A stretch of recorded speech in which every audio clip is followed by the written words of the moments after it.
네, 그럼 수업 진행하겠습니다.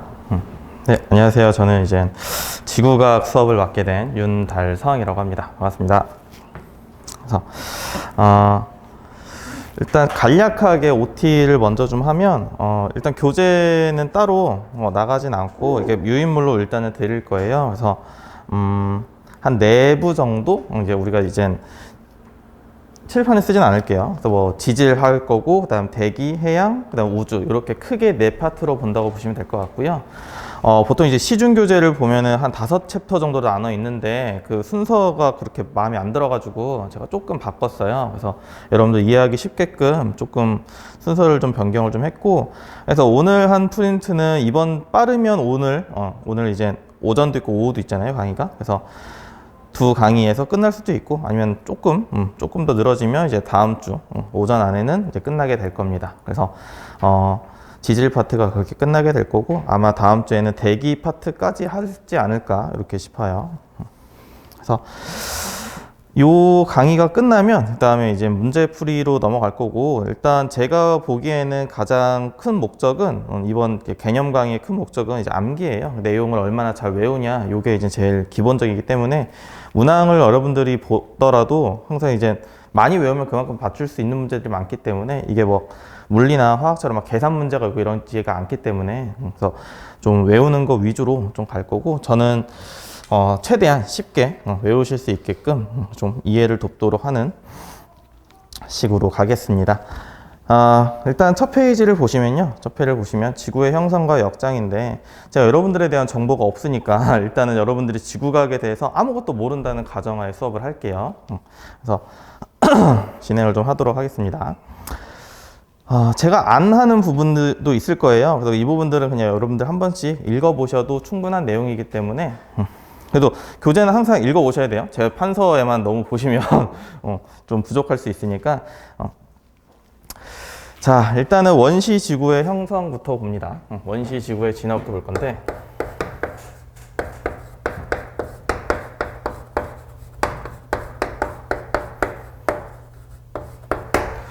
원시 지구의 진화를 볼 건데, 일단은 성간물질이라는 게 있어요. 우주에 이제 성간물질이라는 게 있고, 성간물질이 대부분은 이제 수소와 헬륨, 그 다음에는 뭐 먼지, 티끌, 뭐 등등등 이런 애들을 성간물질이라고 얘기를 합니다. 그리고 성간물질이 모인 걸 우리가 성운이라고 얘기를 해요.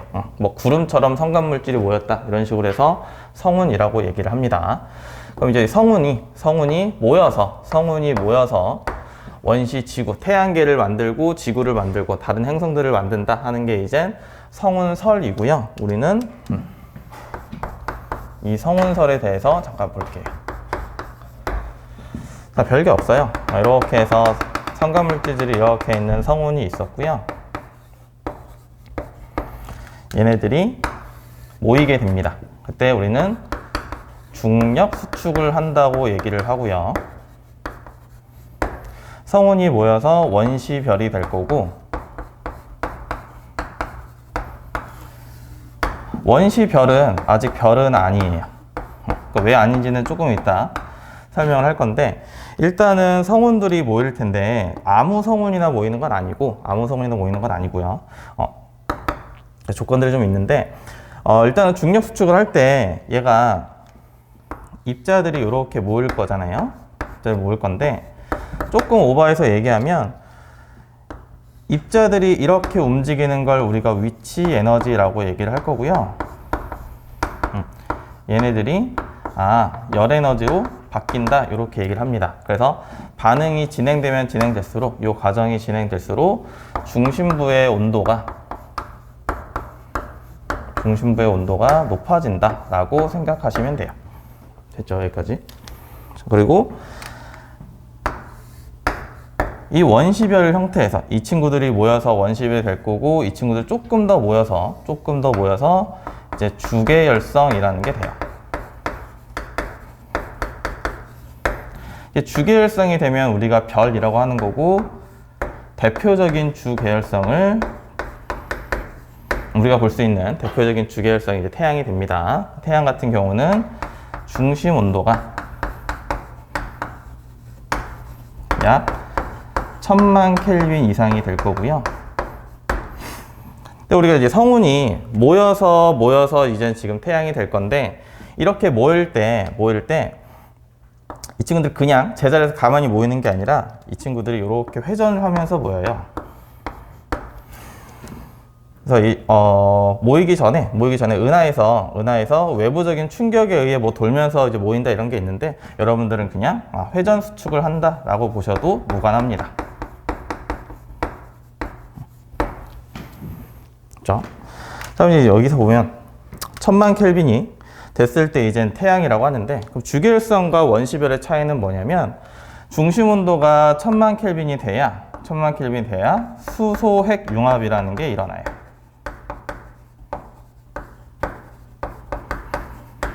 수소핵 융합이 뭐냐면 4개의 수소가 모여서 헬륨을 만들고 에너지를 만드는 걸 수소핵 융합이라고 얘기를 합니다. 근데 이제 원시별 같은 경우는 아직 1000만 켈빈이 안 되기 때문에 이런 수소핵 융합을 하지 못하고요. 수소핵 융합을 한다는 건 에너지를 만든다는 얘기고, 에너지를 만든다. 이 에너지는 우리가 알고 있는 햇빛 조금 풀었으면 이제 태양 복사 에너지가 되겠죠. 태양이라고 했을 때 태양 복사 에너지 될 거고, 일단 우리가 별이라고 할 수 있는 정의 자체가 스스로 빛을 내는 항체예요. 그래서 요거 에너지를 스스로 만들 수 있어야 우리가 별이라고 한다. 근데 원시별 같은 경우는 에너지를 스스로 못 만들기 때문에 아직 별은 아니다 라고 보실 거고요. 이 에너지가 만들어지는 원리도 보시면, 수소가 지금 1g이라고 했을 때 현재 4개가 모인 거고, 4개가 모였을 때 그러면 헬륨이 4g이 돼야 되는데, 실제로는 4g이 되지 않고 대략적으로 한 3.9g 이런 식으로 되게 됩니다. 이건 뭐 제가 그냥 가상으로 쓰는 숫자예요. 가상으로 쓰는 숫자고, 3.9g이 되면 나머지 0.1g이 부족하게 될 거고, 이 부족한 질량이 이렇게 에너지로 바뀐다. 그래서 이거를 뭐라고 할 거냐면, 질량 결손에 의해서, 부족한 질량에 의해서 에너지가 만들어진다. 이런 식으로 얘기를 하게 됩니다. 그래서 주계열성은 스스로 빛을 내는데 중심 온도가 1000만 켈빈 이상이고 수소핵 융합을 할 때 우리가 주계열성이라고 하자. 이렇게 보시면 되세요. 되시죠? 여기까지. 자, 그러면 그림을 좀 보면 성운들이 모이기 시작할 건데, 태양이 이렇게 있을 때 주변부도 이렇게 해서 회전을 하면서 돌게 될 거고, 주변부를 이렇게 도는 물질 중에서 태양과 가까운 쪽은 조금 무거운 친구들이 있을 거고, 태양과 먼 쪽에는 좀 가벼운 친구들이 있을 거예요. 그래서 좀 무거운 성분들은 우리가 이제 주소와 산소 이렇게 얘기를 하고요. 가벼운 녀석들은 수소와 헬륨 이렇게 얘기를 할 겁니다. 그래서 무거운 녀석들로 이루어진 행성, 이거를 우리가 중학교 때는 이제 지구형 행성 이렇게 배우고요. 그 다음에 수소와 헬륨으로 이루어진 행성은 목성형 행성 이렇게 배우죠. 되시죠? 여기까지. 그래서 태양 기준으로 태양과 가까운 쪽은 무거운 성분으로 된, 그 다음에 태양과 먼 쪽은 가벼운 성분으로 된 원소들로 행성이 이루어져 있다. 이렇게 보시면 될 것 같고요. 그 다음에 지구형 행성인데, 다른 말로는 요거 그대로 읽어서 규산염 행성이라고도 불러요. 오늘 규산염이라는 말이 좀 많이 나올 거예요. 그래서 규소와 산소가 지구에 많다. 일단 요 정도 보시면 될 것 같습니다. 그 다음에 뭐 목성형 행성은 수소형 행성이라고 얘기를 하게 되고요. 되시죠? 그래서 일단은 태양계가 이렇게 만들어졌다라고 하는 거. 이제 성운설 같은 경우는 성운에서 이제 태양계가 형성됐다. 라는 이제 설이에요, 설. 이제 완벽하게 뭐 이거다라는 건 아니고 이제 설이다라고 보시면 될 것 같고요. 자, 그럼 1페이지 밑에 원시 지구의 생성 과정에 대해서 볼게요. 원시 지구의 생성 과정.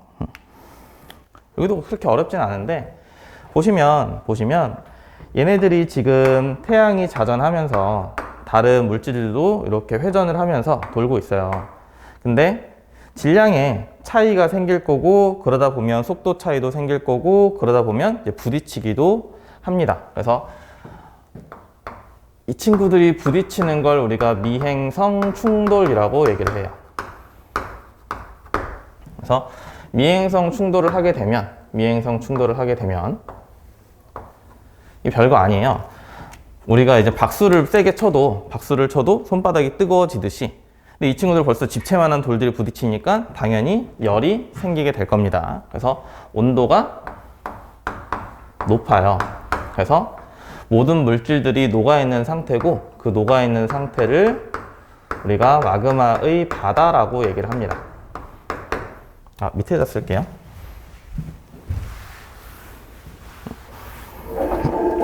미행성 충돌을 할 거고, 이제 온도가 올라가면서 물질들이 녹아있는 형태가 됩니다. 그래서 마그마의 바다 이렇게 할 거고, 지금 현재 지구에 대한 얘기를 하고 있는 거예요. 원시 지구의 형성 과정에 대해서 보고 있는 거고,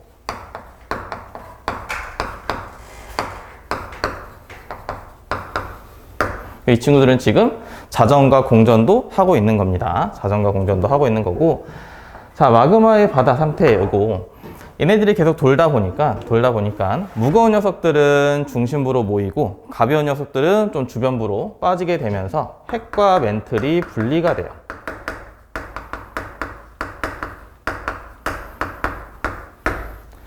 그럼 이제 핵과 멘틀이 분리가 됐다는 건 방금도 얘기했지만, 무거운 녀석들은 중심부로, 가벼운 녀석들은 바깥쪽으로, 이렇기 때문에 밀도 차이가 이제 생기게 됩니다. 밀도 차이가.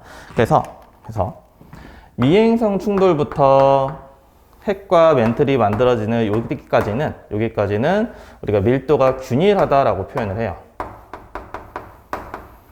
근데 핵과 멘틀이 분리되는 이 시점부터는 이제 밀도가 불균일하다, 이렇게 표현을 합니다. 되셨죠?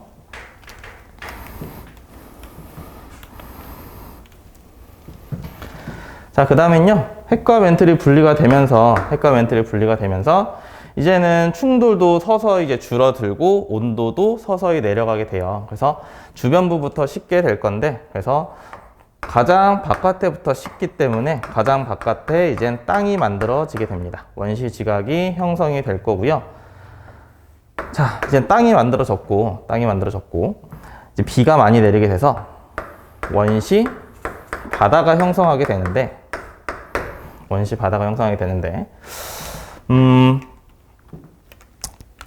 여기는 지금 원시 대기에 대해서 지금 잘 안 나와 있는 것 같은데, 좀 필기를 좀 할게요, 이거는.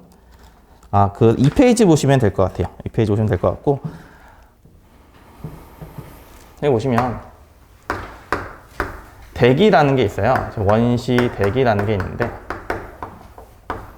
일단 큰 틀을 먼저 좀 잡았고, 원시 대기에는 수증기, 그 다음에 이산화탄소, 이런 애들이 있습니다. 근데 이런 애들은 온도를 높이는 역할을 해요.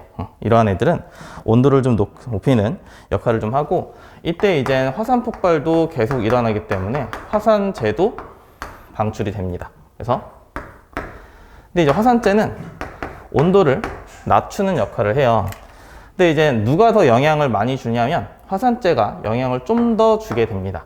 그래서 쭉 내려오면서 온도는 내려간다 라고 보시면 돼요. 온도는 내려간다. 이때는 온도가 높았지만 서서히 온도가 내려간다. 이것 때문에도 내려가고, 당연히 이제 추가적으로는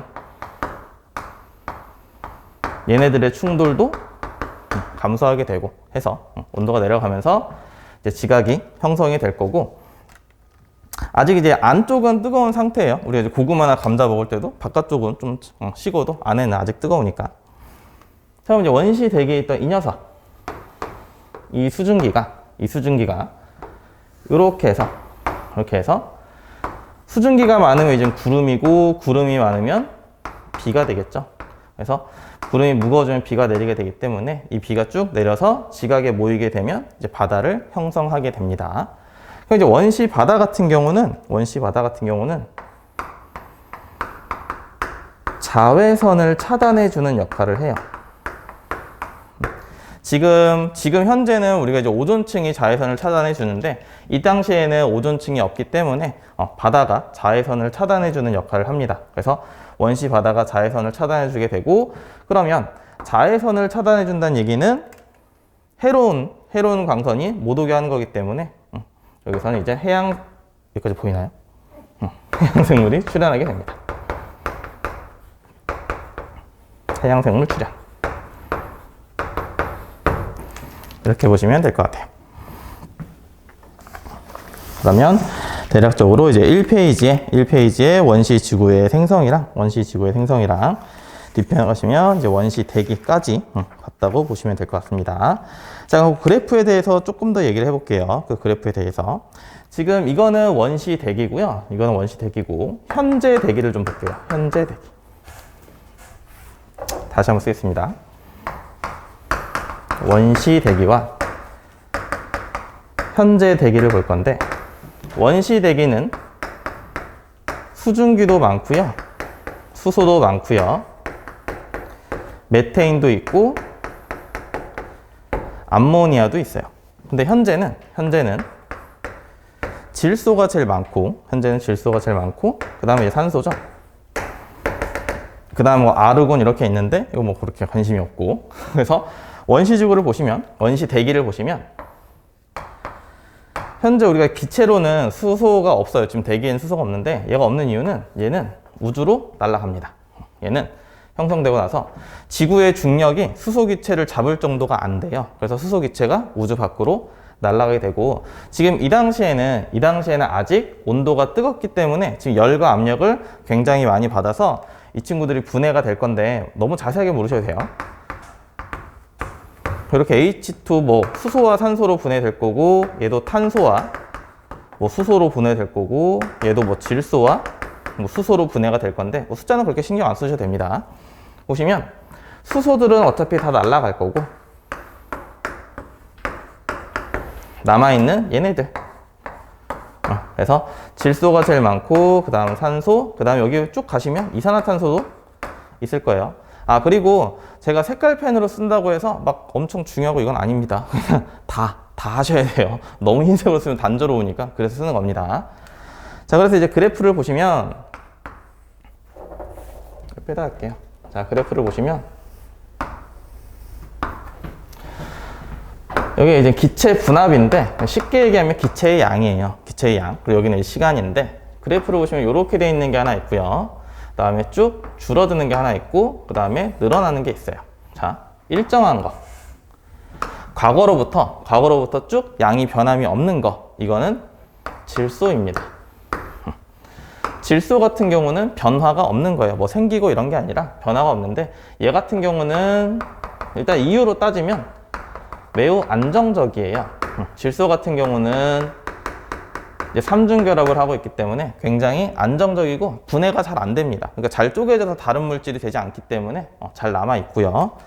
과거로부터 쭉 감소하는 애가 있어요. 얘가 이제 이산화탄소가 될 거고, 그 다음에 이렇게 증가하는 친구가 산소가 될 건데, 자, 산소 같은 경우는 보시면 해양생물이 출현을 하고 나서 해양생물이 출현하게 되고, 이후에 광합성 세균이 출현을 하게 됩니다.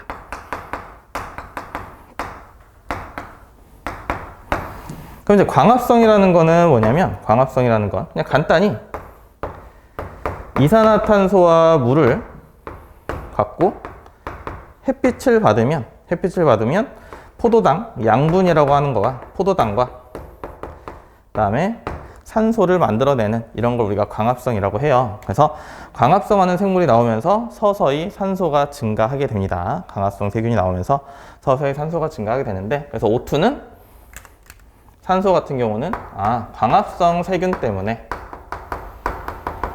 서서히 생긴 거고, 자, CO2 이거를 헷갈리지 마셔야 돼요. CO2는 이제 두 가지 이유가 있긴 있어요. 두 가지 이유가 있는데, 일단 두 번째 거, 좀 덜 중요한 거, 광합성 세균이 이산화탄소를 흡수하다 보니까 양이 좀 줄어듭니다. 그래서 광합성에 대한 영향도 있는데, 첫 번째로 제일 영향이 큰 건 얘는 용해가 돼요. 그러니까 기체가, 이산화탄소 기체가 물에 잘 녹습니다. 그래서 원시 대기에는 이산화탄소가 되게 많았는데 이 친구들이 원시 바다에 굉장히 많이 녹게 돼요. 그래서 얘가, 그러니까 지금 광합성 세균이 출현하기 전부터 서서히 줄고 있기 때문에 얘는 일단 용해가 제일 큰 이유가 됩니다. 양이 줄어드는 이유가 될 거고요. 그래서 그래프는 그렇게 보시면 될 것 같아요. 그래서 왼쪽 그래프, 2페이지에 있는 왼쪽 그래프를 참고하시면 될 것 같습니다. 되셨죠?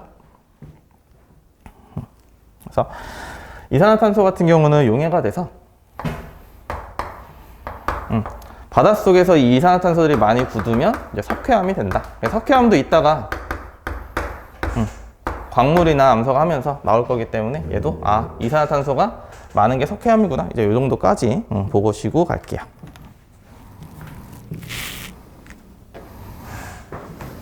자, 그러면 이제 3페이지 보겠습니다.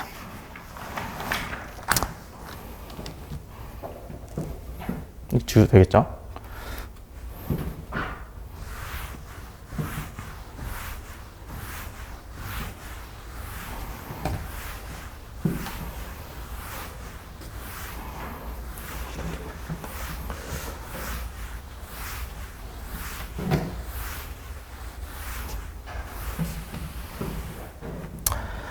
다음 3페이지를 보시면 지구 내부 에너지가 나올 거고, 여기도 그렇게 어렵진 않아요. 지구 내부 에너지가 어떤 식으로 형성이 됐고, 누가 어느 부분에서 지구 에너지가, 내부 에너지가 많이 갖고 있니? 요거를 본다고 보시면 될 것 같습니다.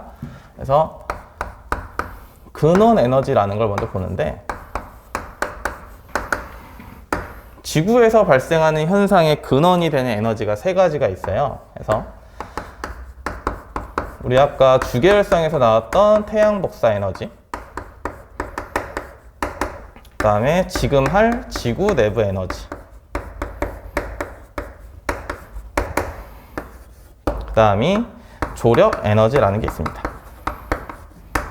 그래서 태양 복사 에너지는 좀 전에 했던 주계열상에서 나왔던 수소 핵 융합에 의해서 나오게 되고요. 요거는 질량 결손이라고 아까 얘기했었죠.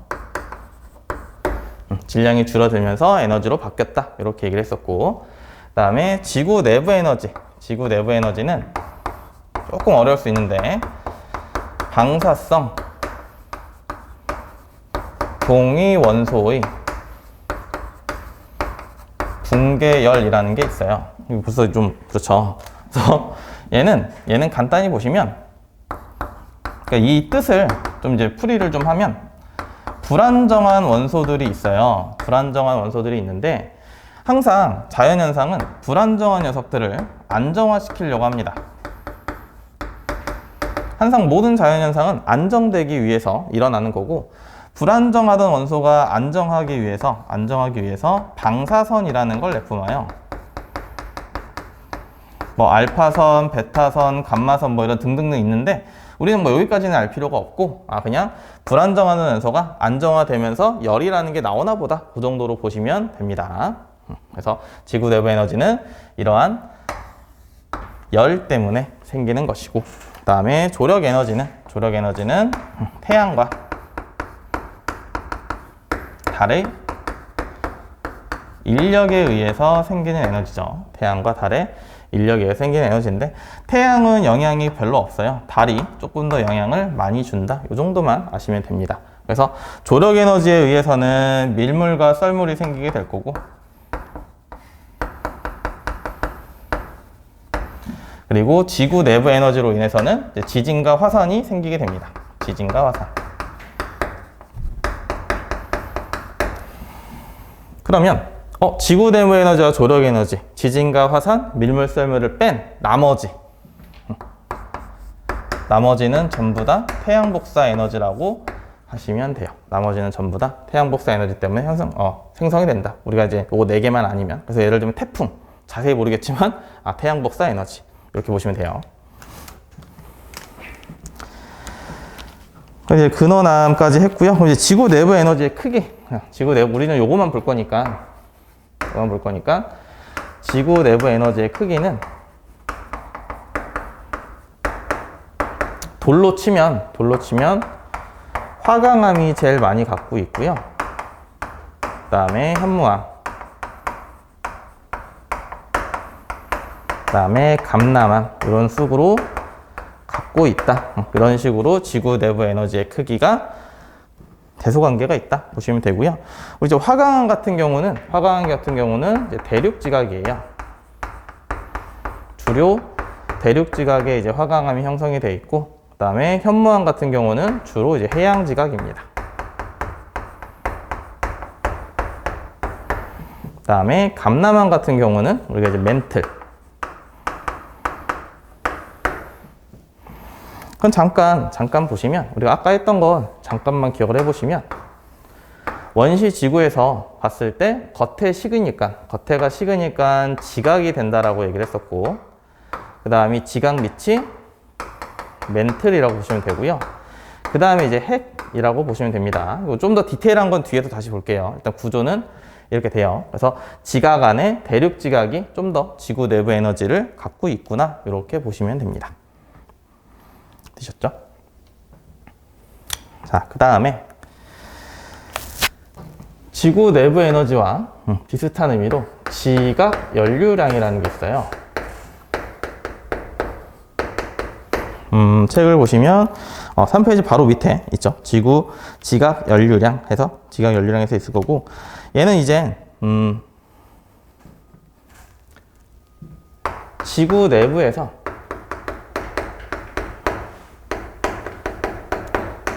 지표를 통해, 그러니까 지각이겠죠. 지표를 통해, 땅을 통해 전달하는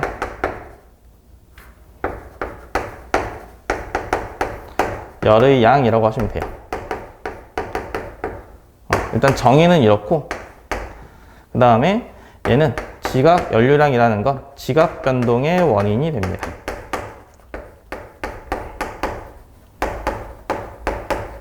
요게 좀 중요해요.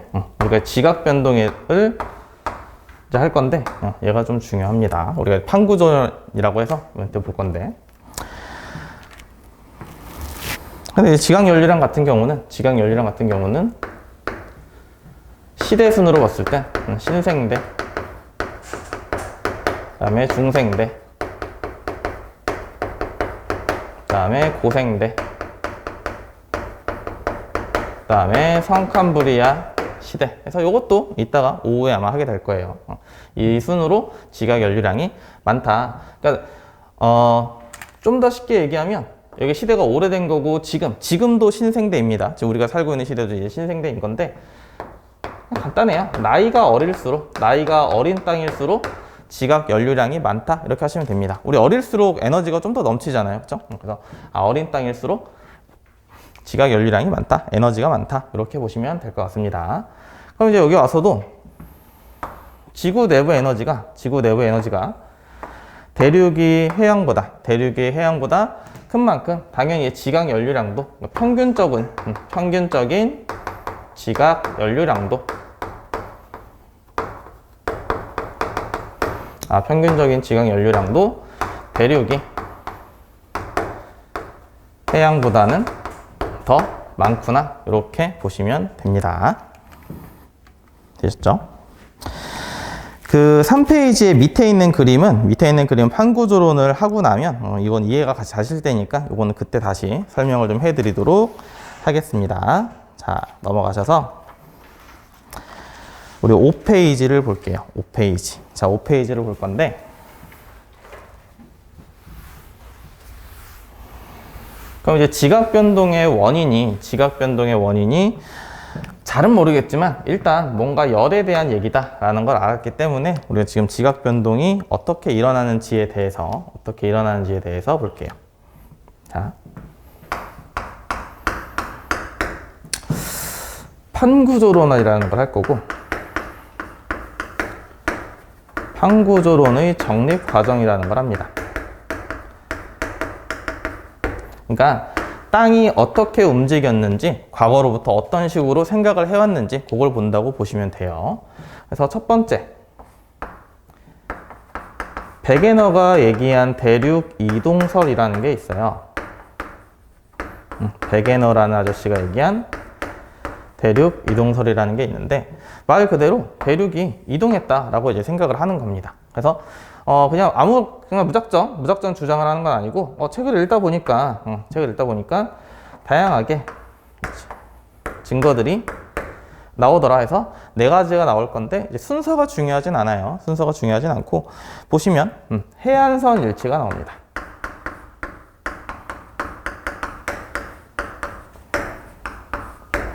해안선 일치는 뭐냐면, 뭐 예를 들면 아프리카랑 남아메리카랑 아프리카랑 땅을 똑 떼서 붙여보니까 얘네가 퍼즐 맞듯이 맞더라. 이게 이제 해안선 일치가 될 거고요. 그 다음에 지질 구조의 연속성이라는 게 있어요.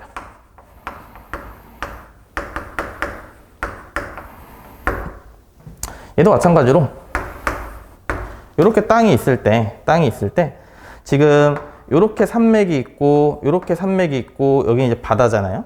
근데 내가 바다를 떼고 이 산맥끼리 붙여보니까 마치 하나의 산맥처럼 자연스럽게 연결이 되더라. 이게 이제 지질 구조의 연속성이다 라고 하시면 됩니다. 그 다음에 빙하의 흔적.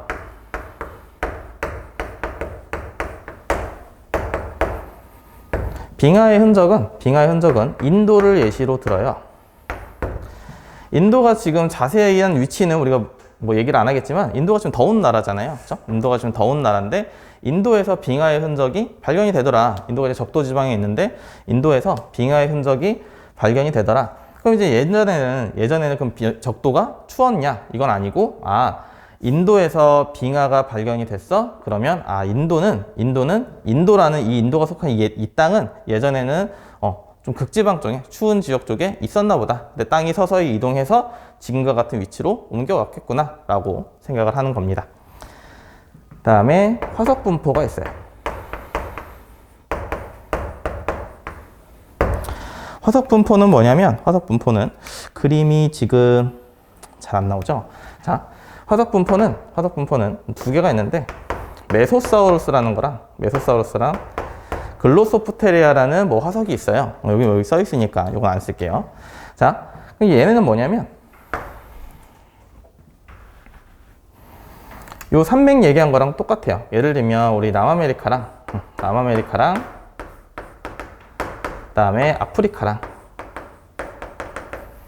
여기 해안선이 일치한다고 했죠. 여기 퍼즐 맞듯이 해안선이 일치했다. 그리고 산맥도 이렇게 해서 이으면 잘 맞더라 이렇게 얘기했고, 자 그러면 이제 화석 분포는 뭐냐면 이런 겁니다. 우리 메소사우루스라는 이 공룡이 여기도 발견되고 여기도 발견된다. 근데 얘네는 수영을 못하는 애들인데 이렇게 해서 발견이 됐다는 얘기는 이 땅이 예전에는 하나였구나, 여기서 살았구나, 이렇게 보는 겁니다. 글로소프테리아도 마찬가지예요. 얘는 이제 식물 화석인데 이 식물도 똑같습니다. 여기도 발견되고 여기도 발견된다. 그러면은 식물이기 때문에 이제 환경에 영향을 좀 받는 거고, 지역이 다르고 지금 이제 지역이 다를 거잖아요.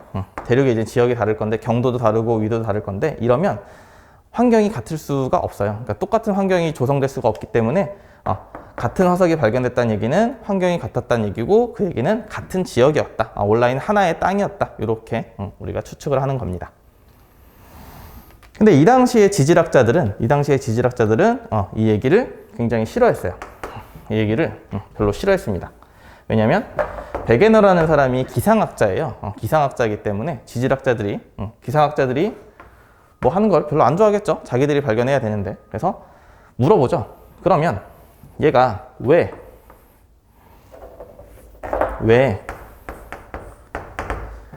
땅이 움직였니? 라는 원동력을 물어보게 됩니다. 원동력. 결국엔 베게너가 얘기한 건 이거예요. 원래 이 땅은 하나의 땅덩어리였다. 판게아라고 부르는 하나의 땅덩어리였고, 현재는 이 판게아가 분리된 거다. 이렇게 얘기를 하는 건데, 그래서 지질학자들이 얘기를 하겠죠. 그럼 왜 분리된 거니? 라고 물어봅니다. 왜 분리된 거니? 근데 이 사람이 거기까지는 몰랐는지 이유를 달의 인력이라고 얘기를 해요. 달 때문에 땅이 움직였다 이렇게 얘기를 합니다. 근데 이 당시에는 물리가 굉장히 발달했던 시기여서 지구의 질량도 알고 달의 질량도 알고 달까지의 거리도 알고 그래서 달이 지구에 미치는 힘도 알았기 때문에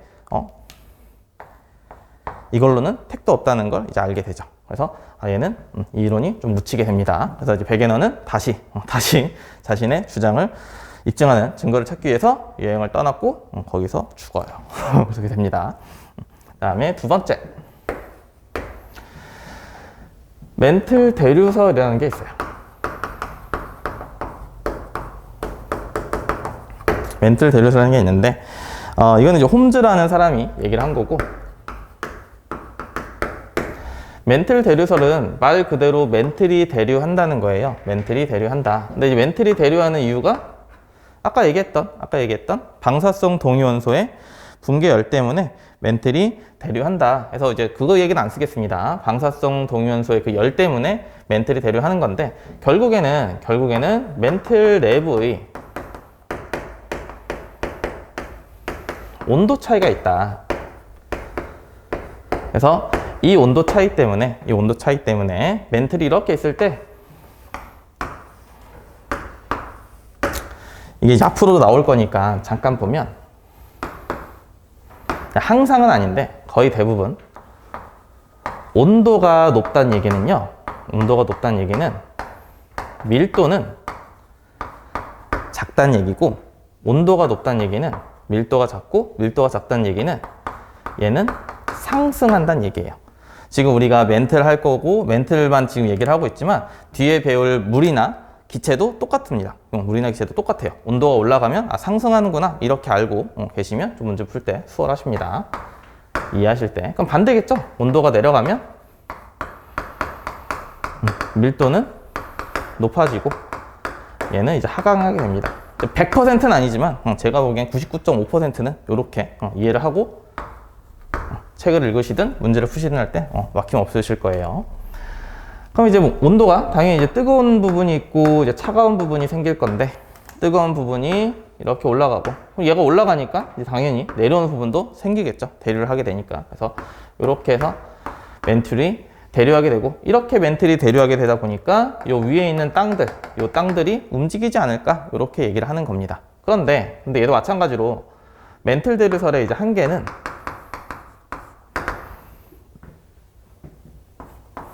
측정이 안 돼요. 얘는 측정을 할 수가 없습니다. 그냥 이론이에요, 이론. 얘는 그냥 이러지 않을까라는 이론입니다. 왜냐면 멘틀까지 뚫을 수가 없어요. 멘틀까지 너무 깊기 때문에 아직은 이 당시의 기술력으로는 이거를 증명을 할 수가 없었다. 이렇게 보시면 됩니다. 자, 그 다음엔요. 넘어가시면 이제 해저 확장설이 나올 건데 추가적인 개념을 하나 하고 넘어가겠습니다. 추가적인 개념을. 해저 확장설이 나올 건데요.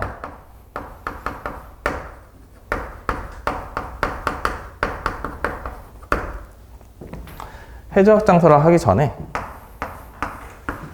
여기서 고지자기학이라는 게 나와요. 이게 이제 판군의 정립 과정에 나타나는 이제 설은 아니고 이 당시에 이런 연구가 일어납니다.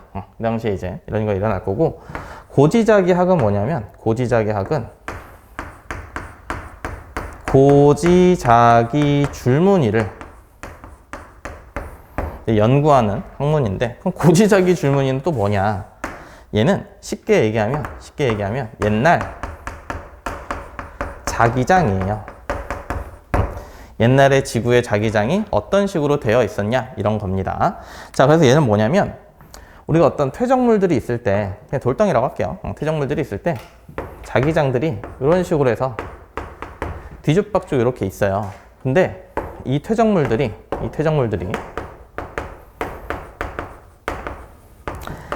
모여서 돌덩어리가 되면 얘는 그 당시의 자기장을 이렇게 입력하게 됩니다. 그 당시에 지구 자기장의 방향을 이렇게 입력하게 돼요. 그럼 그 당시 지구 자기장의 방향이라고 해서 이제 그 당시라는 말을 쓴다는 얘기는 지구의 자기장이 계속 바뀌고 있어요.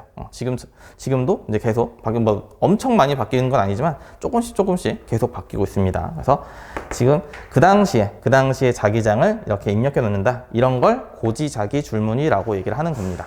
그러면 이거를 왜 하는 거냐? 하면 이 고지자기 줄무늬를 조사를 해보면 이따 좀 더 자세하겠지만 이거를 조사를 해보면 대륙의 이동 방향이라던가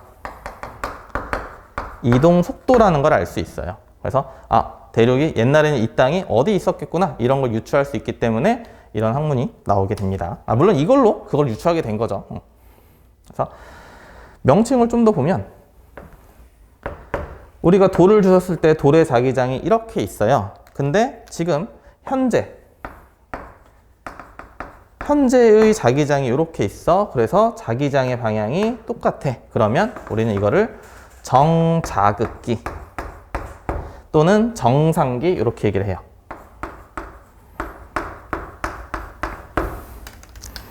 근데 우리가 돌을 주셨을 때 돌의 자기장과 현재의 자기장이 이렇게 반대가 되면 우리는 역자극기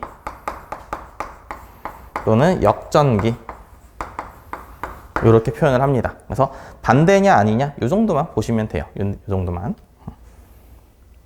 그래서 요거는 조금 있다가 좀 더 자세하게 할 겁니다. 그래서 판구조론을 지금 할 거기 때문에 얘는 조금 있다가 자세히 볼게요.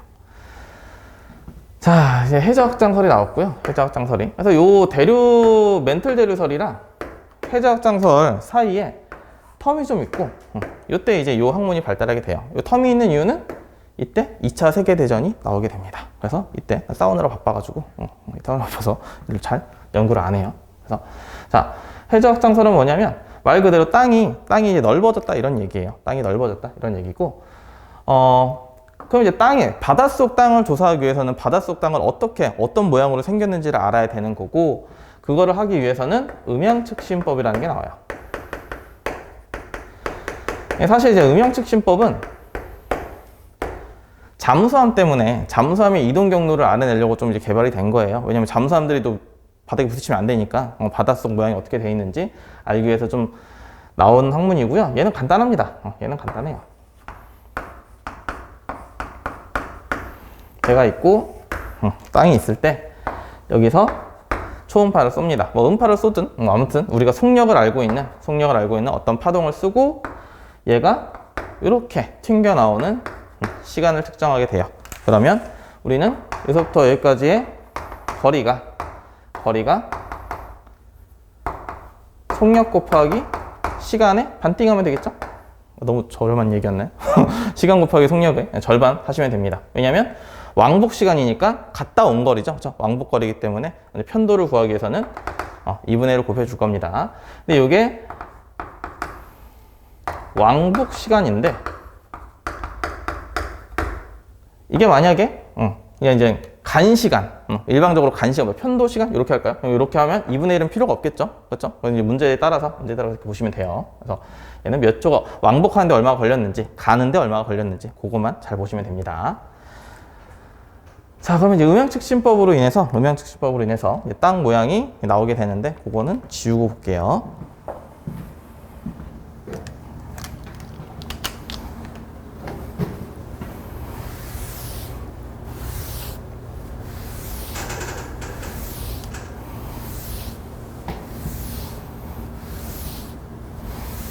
그 판서가 좀 많은 편이에요. 그래서 빔이나 화면으로도 할 수는 있는데 그러면 좀 집중도가 떨어지는 것 같아서 그래서 웬만하면 판서로 할 거고, 나중에 문제풀이 할 때 그때는 빔을 좀 써서 시간을 좀 절약하도록 하겠습니다. 그래서 속도는 좀 괜찮으세요? 여기까지 지금 빠르긴. 이제 해저학장설을 볼 거고요. 해저학장설에 이제 바닷속 지형이 어떻게 생겼는지 보고 잠깐 쉴게요. 그래서 얘는요, 바다가 이렇게 있을 때 이렇게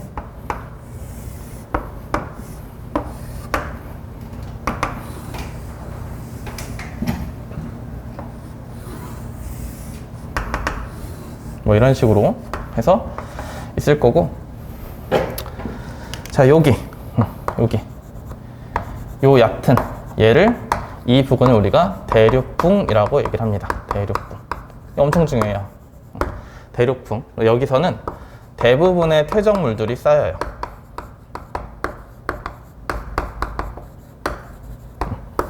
여기가 이제 대륙붕이고, 되게 오버해서 그런 겁니다. 원래는 되게 이제 각도가 작아요. 근데 대륙 사면도 이렇게 안 돼 있습니다. 엄청 각도가 작은데 조금 시각화를 위해서. 그래서 여기 이렇게 가파른 지역, 여기를 우리가 대륙 사면이라고 얘기를 합니다. 그리고 이렇게 생긴 요 골짜기, 요거를 해구라고 하는데, 해구는 태평양에만 있어요. 그냥 태평양이 아니면 해구는 없습니다.